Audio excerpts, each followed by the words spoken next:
As rioting runs rampant through an isolated feudal world, the Adeptus Arbites move in to eliminate the threat of unrest and rebellion. However, they soon discover the entire planet is riddled with Nurgle's rot, with a hideous band of Legionaries at the heart of the infection. Can the Exaction Squad retake control, or will Nurgle's chosen prove too deadly a force to survive? Find out here on Mountainside Tabletop!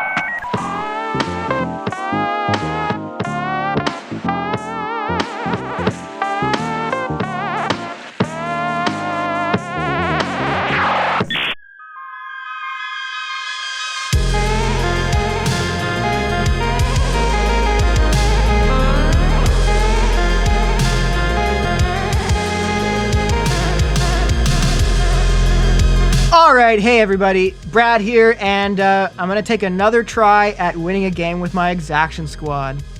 If you've seen our most recent Kill Team video, I played them once there, and I'm playing the same list because there's no way I'm buying 2 full box sets of, what is it, Shadow? No, that was the other one. Soul Shackle? Shackle something? Yeah. There's no way I'm buying 2 of these, like, we already have 3 sets of the terrain, whatever. I'm locked into my build. So, my build is a bunch of shield guys, all these operatives. I've got the grenade launcher gunner and the shield mode on my leader. Then for equipment, I've got strobing phosphor lumens on almost everybody. It's everybody except the castigator, the gunner, and the Vox guy. And then I've also got a crack grenade on the castigator. And that's it. Yeah, I mean, since I've played these guys before, I know that there aren't really any huge guns I have to worry about or anything like that, so my biggest fear is just these subductors. It's possible that they can lock me up in melee, parry away a bunch of my hits, because I don't really have any brutal except for my leader, so they could be a nightmare, but luckily on open board I can just try to avoid them, so we'll see how that goes. Yep.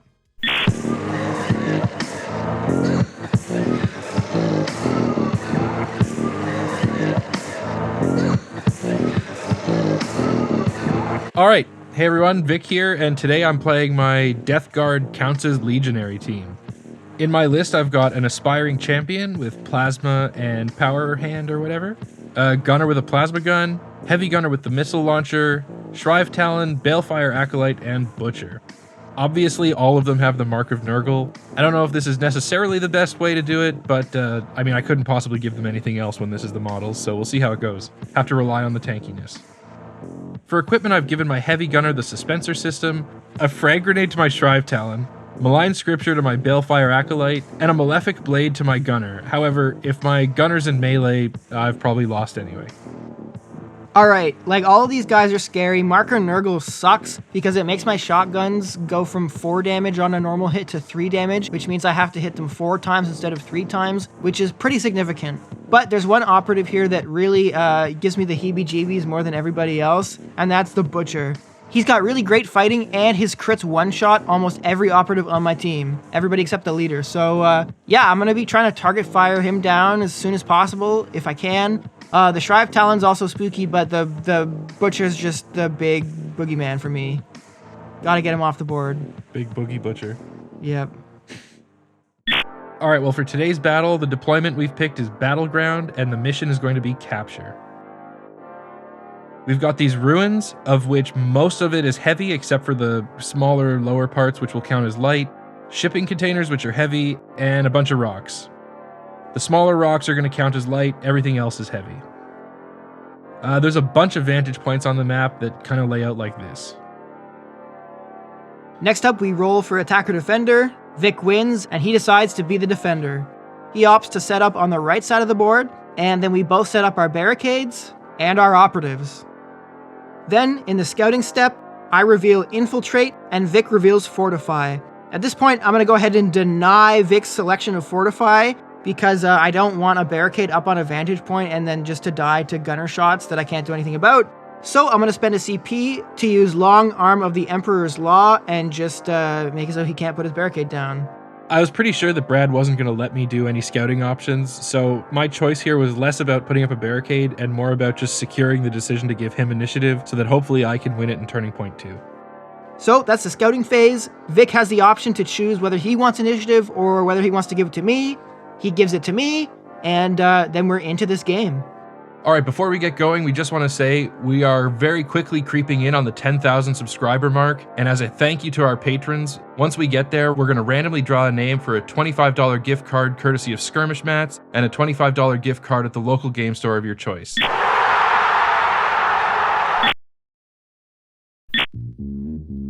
All right, so to start things off here, initiative is already determined, so we get right into strategic, boys. I'm going to start by passing, then Vic plays Mutagenic Flesh for free because of one of the abilities his leader has, and then I pass and we both pass, and that's it. For Tac Ops, I'm going to start by revealing Seized Ground, and I'm going to pick this blue crate kind of in the middle of the board here. Then Vic reveals Seized Ground on the same crate. Then I'm going to reveal Contain Threat, one of the faction tac ops for the Exaction Squad. And then Vic reveals a faction tac op, Dark Desecration. He has to pick a piece of terrain to kill me near and hold at the end of the game. And no surprise, he picks the same blue crate. Going all in on the blue crate. What do you think's in the blue crate? It's probably all the money and eternal love you get from being a patron of Mountainside Tabletop. Yeah, probably. Like and sub. All right, so now we fight. I'm going to go first, and I'm just going to move and dash this Abductor up behind this crate. All right, well, my Balefire Acolyte will cast Malign Influence on the Heavy Gunner, even though it probably won't do anything, and then move up to the objective over here. All right, this Abductor is just going to move behind this building. All right, well, now my Butcher's going to move on up to objective number 4. Fortunately, this will deny Brad his faction tac op. All right, sucks. My leader's going to go next, just going to move up very slightly and just stay hidden behind some heavy terrain here. All right, well, now my Aspiring Champion is just going to move up to beside the Psyker over here by the objective number 6. The objective. It's like French. L'objectif. All right, my Malacator now is going to move and dash just to join this other Subductor behind the crate. All right, well, now my Heavy Gunner's just going to move up to this container, maybe do some pop-up nonsense next turn. All right, and now that the Heavy Gunner's gone, I feel safe enough to move this Subductor up to Objective 5 and just chill and conceal. Also, there's a minor earthquake on the way. Okay, now my Shrive Talon's going to move on to Objective number 2 and pray that Brad doesn't pop up to the vantage point and kill me. And looks like there's an aftershock from that earthquake. All right, my Doggy and my Leash Master are going to go. So first, the Mastiff is going to move and dash onto Objective 3. And then I'm going to move up with my Leash Master. And then for free, I switch the dog's attack pattern to defensive. So it's not really an attack pattern. I guess you can have a defensive attack, right? Best defense is a good pattern switch or whatever they say. Nice. All right, well, now my Plasma Gunner is going to do absolutely nothing. And with that, it's my turn to move up a bunch of guys. So first up, I spent a lot of time here debating whether or not I wanted to move my gunner up and try and shoot Vic's guy over that moved on to objective number 2. But I thought a lot about it, and really, on average, I'm probably only getting 3 damage through and then just losing the model, so I decided not to. So I'm going to move my gunner up and just dash to objective 1. Then my Vox Signifier is going to move up and buff the APL of the Malacator. Then my Castigator is going to move up to join my leader. And this Subductor is going to move up to join my Leash Master. All right, well, at the end of Turning Point 1, we both score 3 victory points from primaries and none from secondaries, so a pretty standard open world TP1. Yeah, I'm feeling okay here. I'm ready to resign. Yeah? Yeah.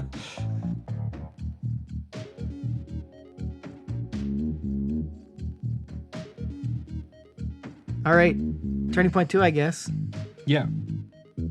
But before we go on, we want to just say a huge thanks to Skirmish Mats. We're playing on this awesome Swamp mat. It's also doubling as a Nurgle's Rot mat. We got it from Skirmish Mats, and you can get one from Skirmish Mats too. We have an affiliate link. You'll get a sweet discount, and we'll get a little support as well. Yeah, hit the link in our description if you want to grab one of these mats. You can save a few bucks on your order with our link, and we get a little bit of a kickback, so it's a win-win. Grab a nice mat, support a good company, and help your boys keep playing Warhammer YouTube. And speaking of keep playing Warhammer YouTube, Turning Point 2. Nice. All right, so I win initiative, and then we get right into strategic ploys. I'm gonna play Terminal Decree. It's just super good. Then Vic plays Mutagenic Flesh for free again. I'm gonna pass. And then finally Vic plays Hateful Assault. That just lets you shoot twice, right? Fight twice. Fight twice. Then in TAC Ops, I reveal Hold Them Back, and Vic reveals Center Control. And then we fight again. So first up here, I'm gonna activate my gunner. I figure my gunner's probably dead any second anyway, but I at least want to get one shot off before he dies. So he's gonna move up and shoot the butcher.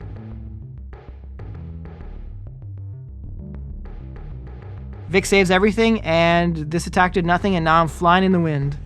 Is that an expression, flying in the wind, sitting in the wind? Yeah, it's a what is it? Elton John song. You're a candle in the wind. Yeah, all right. All right, well now, since that gunner's a candle in the wind, the Shrive Talon is going to charge up and kill him to get out of the way. Unfortunately, Brad has a pretty good roll, so I can't just parry him out and kill him. So he does 2 damage to me on his way to the grave. Since the Mallocator was so close to this fight when the gunner died, he loses 1 APL, bringing him back down to 2. Damn!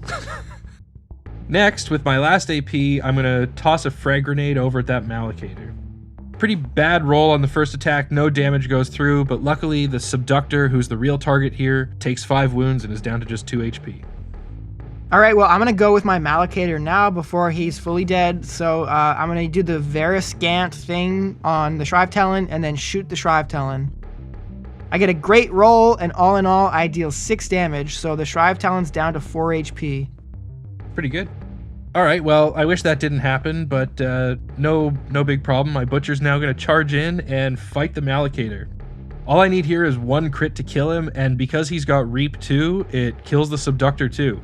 At this point, I score 1 victory point for my Desecrate the Shipping Container TAC Op. And that Reap was brutal here. That's like the perfect setup for Reap. It was a good Reap. Oops. Yeah. All right, well, now I'm going to do my little fake GA2 dance with my Leashmaster and my Mastiff. So the Leashmaster's going to move up and shoot the Butcher. I get an okay roll. Only 3 damage ends up going through, though. The Butcher's down to 9 HP. Then I'm going to charge in with the Mastiff and apprehend the Butcher. So I roll 1d3 here and deal that many mortal wounds. And I roll hot, so this Butcher's down to 6 HP left. Yeah, that sucks, actually. So I guess now my Balefire is going to move and dash over here onto Objective 3 and then do Life Siphon on the Leashmaster. Fortunately, I roll really well and it just basically instantly kills the Leashmaster. And then I can heal the Butcher for D3 wounds, but roll like crap and he only goes up 1 to 7 HP. All right, well, next I'm going to activate this Subductor, and I'm going to charge into the Balefire Acolyte. I'm not going to fight because the Balefire Acolyte has a scary fighting profile, but I'm kind of just like hoping to help contest the objective here later in the turn and tie up some of the Balefire's APL. Yeah, that's exactly what I was afraid of with these Subductors. So now my Heavy Gunner's going to take a chance to take one off the board. Just going to pop up onto this shipping crate, shoot with his crack missile, and kill the Subductor over there on the objective. I also spent a CP to improve that roll a little bit, but didn't do anything.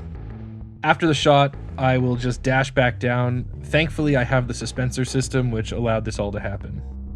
All right, next up, I'm going to activate my Vox Signifier.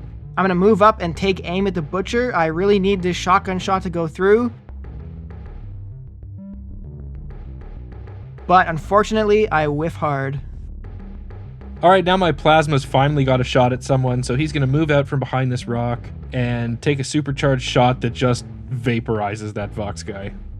All right, well, next up is this Subductor. He's in a really stupid spot. I would love to try to get within 2 inches of the Shrive Talon to help out my secondaries, but I just don't have the movement, so I'm just going to reposition. Sucks to suck. It's funny, that you think he was in a bad spot, and I don't disagree, but the whole game I've been like worried about him, thinking like, what the hell's that guy doing there? What's he gonna do? I've been thinking the same thing. It's such a relief that you were also thinking that. All right, well now my leader is just gonna go up and over this crate, and also use his dash to tuck into the center here, just to kind of secure central control. All right, well, I get a couple back-to-backs here, so my leader's gonna go just dash to Objective 3 and deny Vic the point, I guess. I'm also going to spend attack op to use execution order on the Balefire Acolyte. This ploy is active for the rest of the game now. Whenever I make an attack against the Balefire Acolyte, I get to reroll everything if I want to. It seems pretty strong. Yep. Then my Castigator is going to go. It's going to move up and shoot the Balefire. Nasty roll.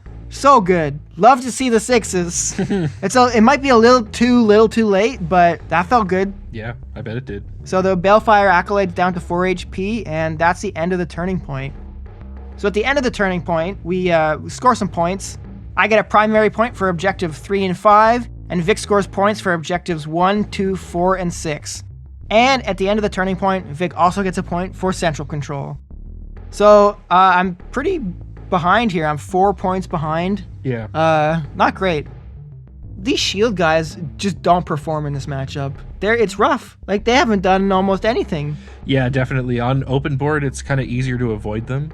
But, one thing that's worrying me right now is I've got 3 guys that just need to be breathed on. So it's not out of the realm of possibility that I come out of this turning point with 3 units left on the board. Yeah, it's possible. We'll see. 3, 2, 1. No, you're too slow. 3, 2, 1. But before we do... 3, 2, 1. But before we go on, we want to give the patrons a huge thank you. Super generous patrons are what is keeping this channel alive. We got our 1 HP gang, 1 HP gangsters, and mountain goats. Thanks, y'all. Yeah, absolutely. Without your support, it's completely impossible. So, come say hi in the Discord, hang out, show us the hobby you're working on, and keep doing what you're doing because it's making this all possible. Yeah. If you're not a patron, if you see a patron, say thanks. Yeah. Because they're bringing this content to you.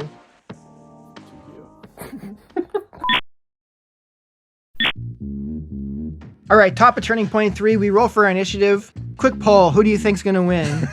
If you said Vic, you're wrong because it was me again. Easy game. I can't lose now. Yeah. So strategic ploys. I play Terminal Decree again. Vic does Implacable March for free. Just Implacable, Necron nerd. Okay, sorry. Just does Implacable for free, which makes you not be injured, which sucks because I have a bunch of you guys injured. Then Vic plays Mutagenic Flesh and Malicious Volleys. And then after all that, I'm like, well, maybe I should play something more. So I also play Inviolate Jurisdiction. For TAC Ops, we're both all revealed anyway, so now it's just time for the bloodbath. Like, honestly, okay, here's my thing. I've pretty much lost. Like, I have no bodies left on the board. I'm feeling really bad. I'm, like, so behind in points. So all my plays now are just, like, super high risk because I need to hope for high money rolls because if I play it safe, I just lose no matter what. Yeah. So at least I'm going to take, like, the 5% chance to maybe roll all 6s. With that being said, my first activation here is going to be my Castigator. First thing I'm going to do is shoot the Balefire Acolyte. I really need a kill here. And unfortunately, I don't get it. The Acolyte had 4 HP left, and I deal 3 damage to it, so you know what that means, Vic. This member of the 1 HP gang is brought to you by Orsh. Thanks, Orsh. Alright, then I guess I'm going to move next to Objective 6 here behind this crate. Maybe I can survive? I don't know. All right, well, since my Balefire is obviously not going to be around much longer, he's going to fall back for 2 AP and then hit the leader and Subductor with a Fire Blast. The first roll is not great, and the leader has a great save, and he takes a few wounds and is down to 3 HP. The next attack, the Subductor also has an okay save with some rerolls, but he's all the way down at 1 HP. This member of the 1 HP gang is brought to you by Doc Dane. Thanks, Doc Dane. I definitely missed an opportunity here. I could have played the Nurgle tactical ploy to make them each roll 1 less save dice, but... I mean, it's hard to keep track of all your ploys when you're so far ahead. Yeah, it is a lot. Yeah. I'm already counting all my victory points over and over. So. All right, well, I'm going to go here. I guess I'll charge the Acolyte with my leader and fish for a kill. Luckily, the Balefire Acolyte finally goes down. Yeah, that's too bad. But that's all right. My leader's now going to move up and take a shot at this Subductor. It completely vaporizes him, but I now realize that I'm an idiot, and I thought that Malicious Volleys would let me take 2 shots with my plasma. So I should have shot the leader first, but, you know, brain load of a new team, and I think I'll win anyway. You think? Yeah. All right, well, yeah, I pretty much lost here. I guess I'll give it one more shot maybe and see if I can get a sneaky kill. I'm going to charge into the butcher with this subductor and then fight. I use the CP to reroll. Vic also uses the CP to reroll. But I don't get the kill, and honestly, like at this point, I'm so far behind. I've barely gotten any kills. I have like 4 bodies left on the board, and I'm behind in points. Yeah, I don't see how you could possibly stop me from maxing out all of my primaries and secondaries at this point. Yeah, I'm just gonna concede. Yeah, GG. We'll dub this a perfect game for you, because we've done the math. Yeah. Surely you can clean me up and then max out everything. Yeah, I think that that was a pretty brutal matchup, it turns out. Yeah, I'm kind of annoyed that what comes in the box is not a full roster, and it's like this team really needs 2 boxes. The all shield guy meme team is not good into Legionaries. No, it's not. It would be great into I don't know what it would be good into, but certainly not against Nurgle Legionaries. Yeah, I would have really liked to have had my sniper and maybe a Weber would have potentially helped, but honestly, I still don't even know if that would have really helped that much. Yeah. Once I killed your gunner, I realized that I just had nothing to fear. So I could just do what I wanted. Yeah, and, yeah. It's like, yeah, go ahead, shoot me. I don't care. It does like 1 damage at a time. Or like, yeah, fight me. I don't care. Brutal. Yeah. Well, anyway, thanks for sticking around and watching this video. Like and sub, like always. Really, really appreciate the support from everybody. We're getting close to 10K subs, so yeah, that's pretty hype. Yeah, absolutely. Peace, y'all.